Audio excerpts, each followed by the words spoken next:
There are efficient ways to store things, and then there are efficient ways to store things.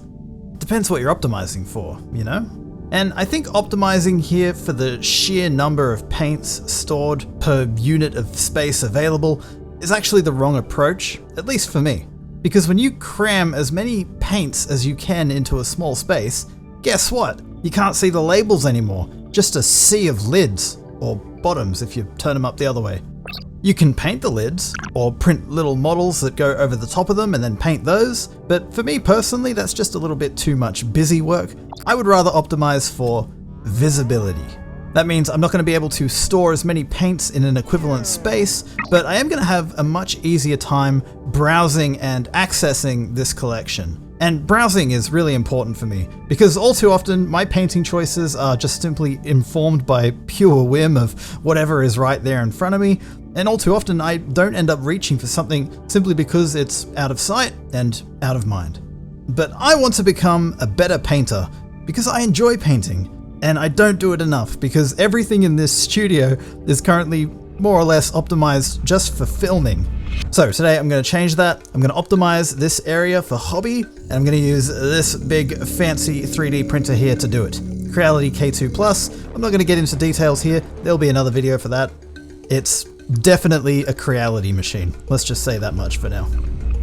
So when I'm sitting at this desk to paint, I'm often tucked in here, surrounded by film gear on all sides, so everything needs to be within arm's reach. And I've decided that more drawers like these little ones here is going to be the plan. I've got a decent amount of room here underneath this desk and above my knees to make use of. Over to the left side, there's already a small shelf that holds the airbrush supplies, and a vortex mixer. And that shelf has been a fantastic addition to this desk overall, but the paints I store on there often are a bit tricky to get to, and they do end up getting knocked to the floor rather frequently. The shelves behind the desk are just utterly useless. They're currently really just serving more like long-term storage rather than anything practical and accessible. So the more stuff I can transfer off of those and into the immediate hobby area, the better. As a bit of a stopgap solution to this problem, I've just been using this IKEA Raskog with these little paint caddies, and this solution has been okay, but I really think we can do better. So let's talk about the drawers. I'm quite proud of this design, if I do say so myself. It's completely free and available through MakerWorld and has been for a while. You can find a link to it down below. And what's really cool is it's completely parametric. That means inside Fusion 360 here, also free for hobby use, you can just come up here to modify, then click on change parameters, and here you can set the number of drawers anywhere from 1 through to infinite. You can also easily modify the width, the height, and the depth. But what's also great about these drawers is you can print as many of them as you need, and they just all bolt together. So they're completely adaptable to whatever space you're trying to squeeze them into, and limitlessly scalable as well. There's also a video there as well that goes a little bit more in depth on how to customize the drawers and export the STLs for 3D printing, so be sure to watch that if you're new to Fusion and need a hand with it. Okay, so first things first, before we go committing to any big prints here, we need to do some small tests. I made a mock-up for a dropper bottle in Fusion to help me figure out exactly how I want to go about doing this, and I think angling them back at 50 degrees and then laying them out in an offset grid like this could work. Here's a small test print to see how that looks, and the second row visibility looks just about perfect, so I'm happy with that, but I wish I printed a third row here in this test. So here's another test print. This one has a few more rows, and I was really glad to see that when fully loaded up, I can pretty much see everything clearly, and it should be no issue browsing and finding paints within this layout. It's also just really satisfying to look at, and it also looks like this format could work well vertically wall mounted, although only from head height and above as they're angled down at you. Now, since the underside of this desk isn't exactly flat, as it's lined with this 20 by 20 millimeter square metal frame, I modified the top side of my drawers to accommodate that so that they can sit flush with the front of the desk frame. Trimmed it down in 3D Builder to just the stuff I needed for one more quick test print, and perfect fit. The print did come unstuck from the bed during the final couple of layers there, and so that's why it looks kind of rough on the front, but it's a good fit.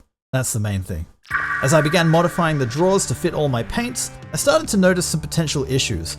For one, depending on how far out the drawer actually slides, it might not be possible to insert paints into the very back row, so I will have to make the drawers deeper to compensate. Next, I added this mass at the back here to increase the strength, because this part here is where the drawer will be at its weakest when fully extended. So the idea here is the drawer is stopped by this piece here in the top, and the load of everything in the drawer is transferred at the corners here and into the ceiling of the drawers, for lack of a better term. But given that the print orientation for this part is this way and not this way, it's potentially a shear risk here, but now with the added bulk, it should be more than strong enough. And I've got a good reason to print the drawers in this orientation and not flat on the bed like this, and it's basically this problem here that I'm trying to avoid. Also, the face of the drawer looks like it's going to obscure visibility of the first couple of rows of paint by quite a bit. That though, as well, I can easily change to something else. And I think that's actually it. A bit nervous to send this one, because holy shit, it's gonna need nearly 3 kilos of filament. Bloody hell. I am printing with a 0.8mm nozzle here, so the walls are really thick. One wall with this nozzle is equivalent to 2 walls with a 0.4 nozzle.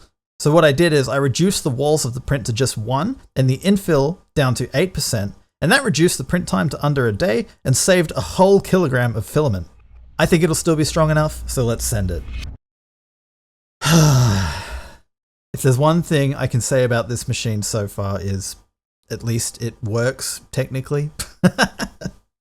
Come on, Creality, what's going on here? But yeah, we got a usable part here.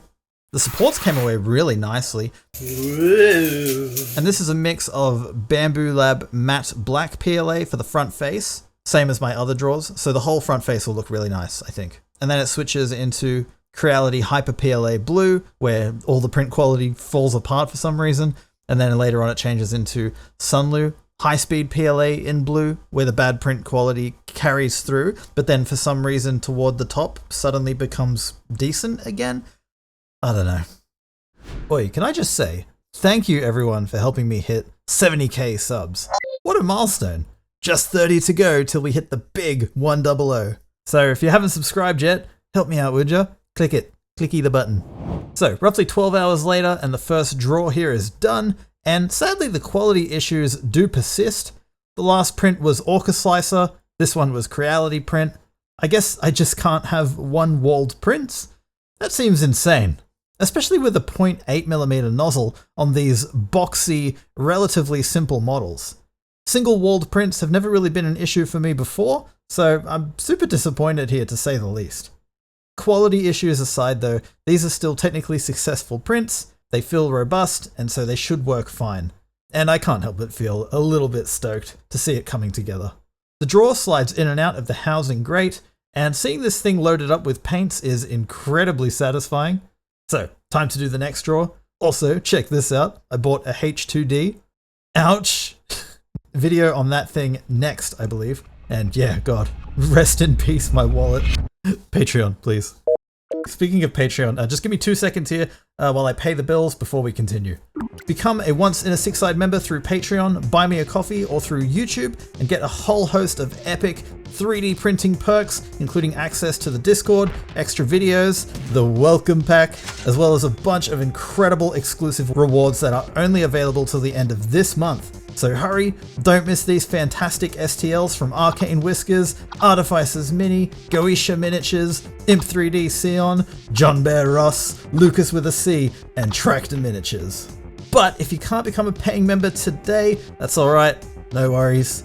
Why not just join as a free member on Patreon instead, and in return I'll give you a bunch of cool freebies like those paint caddies I showed off earlier, and all of the files for these very paint drawers that I'm making for this video. YouTube isn't always super reliable at letting you know when I put out new videos, so a follow on Patreon is a great way for me to let you know when I do, but don't worry, I promise I'm not spammy with it at all. Also make sure you don't miss the Weeping Stars campaign by Lucas with a C.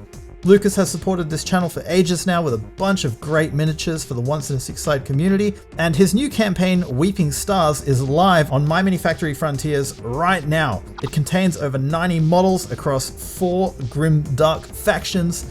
So alright, links for everything down below, back to the video. Nice, nice, nice, nice, nice, nice, nice. I gotta say, one thing that's fun about these multi-material units is their ability to automatically switch over to the next spool. So you can use big print jobs like this to polish off all of those odd spools that you've got laying around that you never reach for. Now you do have to manually tell it that each spool is identical, otherwise it won't do it, but that's not too big a deal. I wish there was actually an override setting though, where you could just like check a box and then the printer will automatically do it for you. But yeah, I'm a big fan of these fancy material boxes. I wasn't sure before trying them, but wait, hang on a minute. What is going on here? Oh no. Okay, so apparently Creality's one here shits the bed if it completely runs out of all filament. Toward the end of this second drawer housing, the system completely ran out of all filaments, but no matter what I did to try and add more back into the system, it just would not take it up and continue this job. I eventually just tried cutting the power, after which the printer did kindly ask me if I'd like to continue, and it did then proceed to print half a layer before just giving up. This printer is so half-baked. You know what, actually, I'm not going to make another video about this printer. It doesn't deserve a whole video of its own. Here's every reason not to buy a Creality K2 Plus summed up in 60 seconds. The build quality is shocking. They literally just glue the door to its hinges rather than bolt it on. They bolt the handle on, but not the hinges, which works out exactly as well as you would expect. The quick swap nozzles are a complete joke. To remove the nozzle, you have to somehow loosen it off from behind a non-removable silicone sock.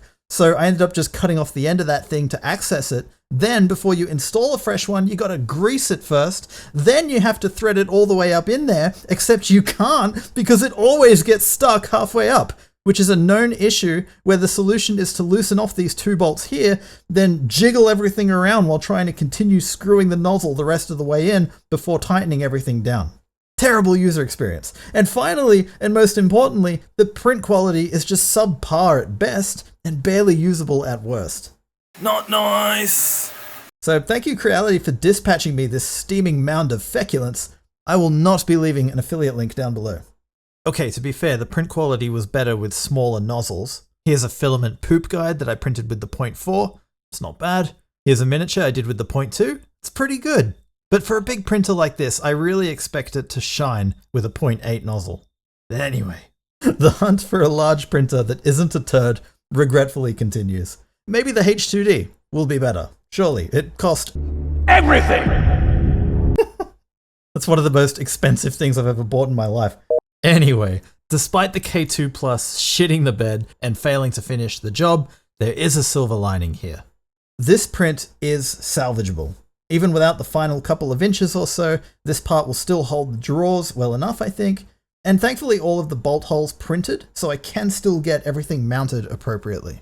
To finish up, I sent the remaining 2 drawers to complete in one large overnight print, this time ensuring I definitely had enough filament inside the system to complete the print. One of these 2 drawers I've modified to have bigger slots to accommodate all the oddball paints in my collection, the Vallejo metal colors, AK washes, various inks, and the GW pots, etc. And these drawers thankfully printed successfully. Again, far from perfect prints, but they'll do the job. Let's now finally put it all together and see how it looks.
Alright, well, despite the shitty print quality, I'm overall very happy with the result here.